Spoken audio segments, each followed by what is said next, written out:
वर्तमानमा चियाबारी श्रमिकहरूलाई लिएर बेसी राजनीति भएको र यो बन्द गरिनुपर्ने बौद्ध धर्मगुरु पेम्बा रिम्पोछेले बताएका छन्।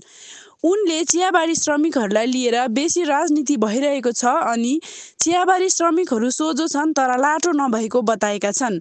उनले भने यो 21औं शताब्दी हो र चियाबारी श्रमिकहरूले पनि सबै बुझेका छन् किन सबैले चियाबारीमा राजनीति गरिरहेको। श्रमिकहरूको काँध राखेर बन्दुक पड्काउने कार्य भइरहेको छ तर श्रमिकहरूलाई परेको बेला भने कसैले सहयोग नगरिएको पेम्बा रिम्पोछेले बताएका छन्। सबैलाई र विशेष म यही नै भन्न चाहन्छु कि हाम्रो पहाडको जति पनि नेतृत्व गर्नेहरू हुनुहुन्छ र पहाडमा नेतागिरी गर्नुहुँदैछ, म सबैलाई यही नै भन्न चाहन्छु कि हाम्रो पहाडमा धेरै मुद्दाहरू छ, मुद्दाहरू छरपष्ट लडिरहेको छ।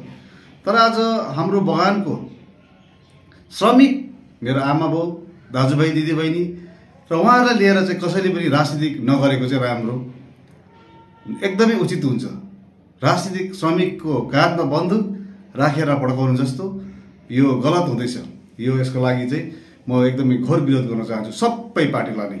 किनभनेदेखि श्रमिक आज 21औं सदीमा श्रमिक एकदमै सोझो छ, यो सबैलाई थाहा छ किन श्रमिक हो हामी। तर श्रमिक लाटा छैन, कहाँ के गर्नुपर्छ, कहिले पत्ती टिप्नुपर्छ, कहिले पत्ती उठाउनुपर्छ, श्रमिकले सबै जानेकै छ, बुझेकै छ। र श्रमिकलाई लिएर राजनीति गर्नु हुँदैन र कि आफ्नो एउटा नाम छाप देखाउनुको लागि बार श्रमिकलाई अगाडि लगाएर काम भइरहेको छ। त मुद्दाहरू, हजारौँ मुद्दाहरू दार्जिलिङमा लडिरहेको छ, सरपष्ट लडिरहेको छ। बेकारी समस्या छ, बाटोघाटो छ, हर घर जल पानी छ, म्युनिसिपालिटी एरिया त्यस्तै छ, पञ्चायत एरिया। किन कमानको श्रमिकमाथि मात्रै सबैलाई? अहिले त कमानको श्रमिकको त तपाईँहरूको त एकदम त्यो मागी खाने भाडा गोर्खाल्यान्ड जस्तो भयो। गोर्खाल्यान्ड पहिला मागी खाने भाडा भन्ने भन्थ्यो नि क्या, त्यस्तै किसिमको चाहिँ गर्दैछ यहाँनिर। जो पनि आयो श्रमिक यस्तो, जो पनि आयो श्रमिक उस्तो। के भएको छ? श्रमिकले के खाइदिएछ तपाईँहरूको?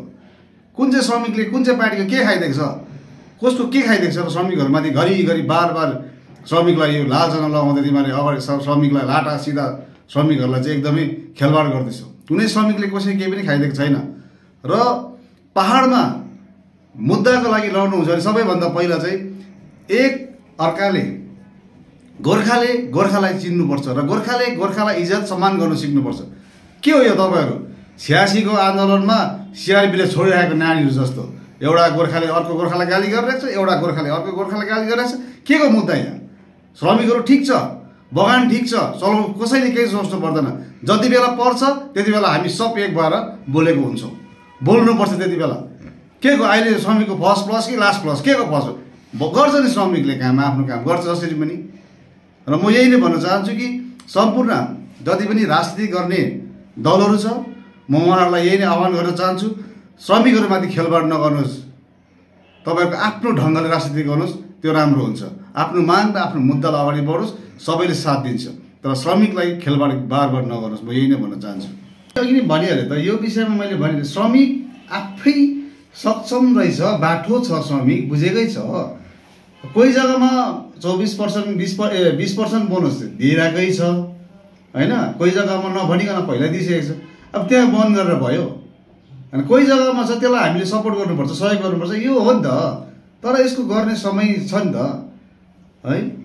यो फलाम त तात्तिएको बेलामा पिट्यो भने पो हतियार बनिन्छ त। त्यसै बित्थामा अब चियापत्ती उम्रेकै छैन, यहाँ लडेको गुड हो, बल्ल उम्रेको चियापत्तीलाई टिप्नु हुँदैन, कहाँ फ्याँक्नु? त्यो हाम्रो पहाडको सम्पत्ति हो चियापत्ती भनेको। हाम्रो टिम्बर टुरिस्ट भनेको त हाम्रो पहाडको सम्पत्ति हो यो त। अन्त हाम्रो पहाडको सम्पत्ति कहाँ फ्याँक्नु? यो फ्याँक्ने कुरा आएन त। किन टिप्नुपर्छ नि? यसमा किन डिमान्ड हुन्छ, अगाडि पछाडि के हुन्छ, बात हुन्छ, डिबेट हुन्छ, टिप्नुपर्छ चियापत्ती। किन नटिप्नु? टिप्नुपर्छ यो त। यस्तो कि चियापत्ती टिप्दैन भनेदेखि त एकदमै लस्टै भयो। किन बगानलाई त, किनभनेदेखि बगानमा बस्ने श्रमिकलाई कतिको मार्का के कस्तो पर्छ श्रमिकलाई पुरा थाहा छ। किनभनेदेखि म त आफै श्रमिकको छोरा हो, म खुदै म कमानको मान्छे हो है। चियापत्ती नटिप्दाखेरि के कस्तो हालत हुन्छ र बोनस नदिँदा के कस्तो मलाई राम्रो थाहा छ नि है। तर यसको लागि सम्पूर्ण पार्टीहरू एक भएर त्यति बेला बोलिदिँदा हुन्छ कि जति बेला बोनसको बेला आउँछ होइन। अहिले पनि बोल्दा हुन्छ, खोज्दा हुन्छ, तर यो पत्ती नटिप्ने त्यो गर्ने भन्ने कुरा होइन। अब मालिकसँग कम्पनीसँग डिबेट गर्नु पर्यो नि। यहाँनिर एक अर्कालाई के अरे खुट्टातानी गरेर एउटा श्रमिक आमाका सायामा लुकेर कति दिनसम्म राजनीति गर्ने, यो त भएन नि त। यो चाहिँ हुनु हुँदैन। बात गर्नुपर्छ, सबै पार्टीले बात गर्नुपर्छ, तर कम्पनीसँग हो नि त। यहाँ त एउटा गोर्खाले अर्को गोर्खालाई भनेको छ, एउटा गोर्खाले अर्को, त्यो एउटा कमाने आमाको सायामा लुकेर हुँदैन साथीभाइ यस्तो।